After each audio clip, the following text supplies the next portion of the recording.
Hello, magandang araw and welcome to my mini vlog in Where to Eat in Qatar, and it's a hot pot day, so andito tayo ngayon sa Dragon Restaurant.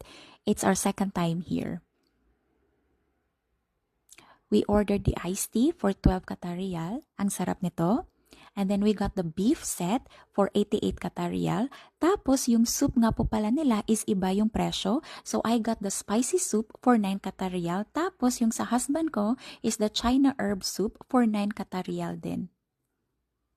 So, tigi-isang soup po bawat tao. And then, ito yung beef set. So, meron silang veggies, tofu, noodles, at saka eggs.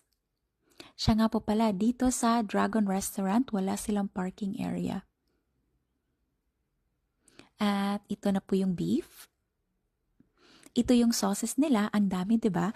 But then, iba din po ang presyo nito. So, 5 Qatar Riyal per person. So, we paid a total of